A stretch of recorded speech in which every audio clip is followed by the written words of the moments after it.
So we just examined the sources as ideal elements. The next step, we will be examining these resistors. Let's go in details to these resistors, ideal resistor element, and then we are going to see how we see resistors in practice. So ideal resistor element, definition relation, also called the VI relation, voltage and current relation, under the condition that voltage and current references are chosen according to passive sign convention. Definition relation is Vt is equal R times It. So we represent this element or show this element as this figure. That's the resistor. That's the voltage reference, that's the current reference. In here it says you're going to choose these current and voltage references according to passive sign convention in order to have that relation.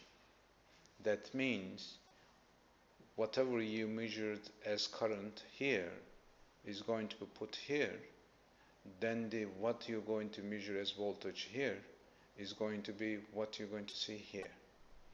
If you don't choose those according to passive sign convention, you're going to end up with a negative R, which is impossible.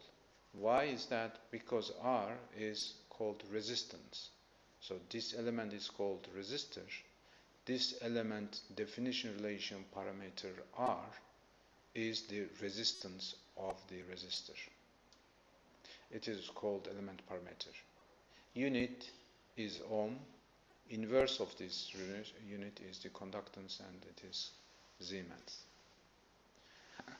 Our parameter's value depends on the physical dimensions and the chemical substance of the element. Therefore, R is positive real number. So here is the formula for that. R is the specific resistance, L is the length, and S is the cross section. So this is chemical, and that is the physical properties of this element. So that is the R value. Physical and chemical substance cannot be a negative number, so this R is a positive number. So you've got to consider, although when they define this element, officially they don't mention about this passive sign convention, but behind that you've got to choose these references according to passive sign convention in order to get that R always positive. Since there is a relation between these elements, current and voltage, in the definition relation, we can draw a VI relation like that. It is called VI characteristic or VI relation. So in that relation, we could see that this element is a line passing through the origin. What is the R value of this is the tangent of this aim, isn't it?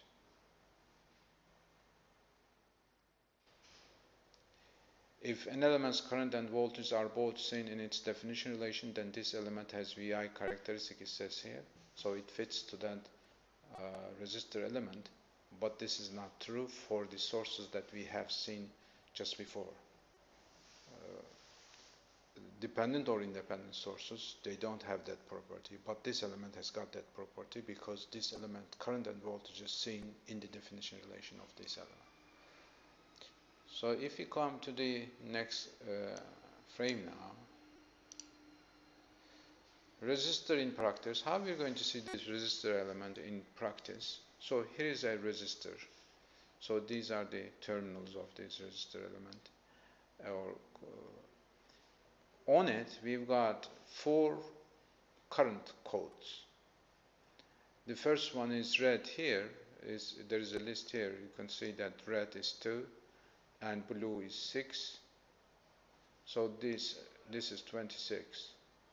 The last code, the third code here is showing the number of zeros that you're going to put in front of that 6.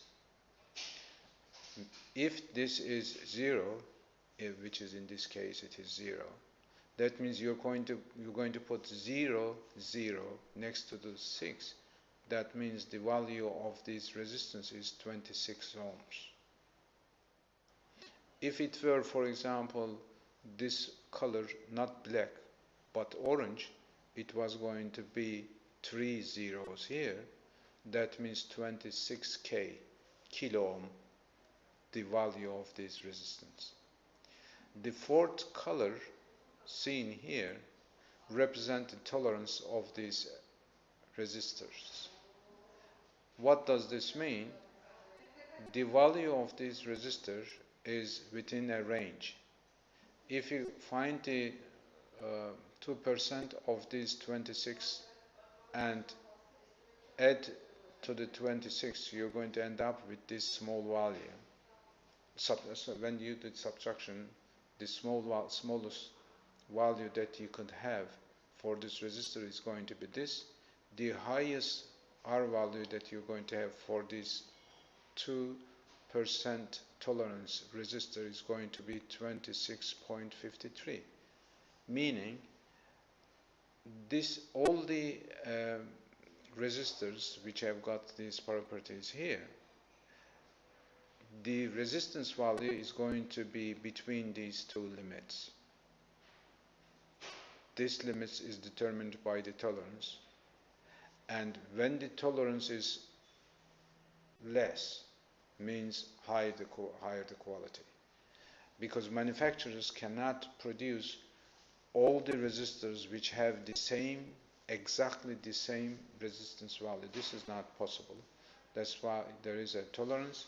If this is a small tolerance, so it is more valuable resistor it is, and of course the price of these resistors are higher than the low tolerance resistors. So this is what we are going to see about the resistor then. And if we see the whole picture once more, so we said ideal elements, we examined sources, we examined resistors now. The next we will be examining these short and open circuit elements. So that is the end of this video. So let's stop that.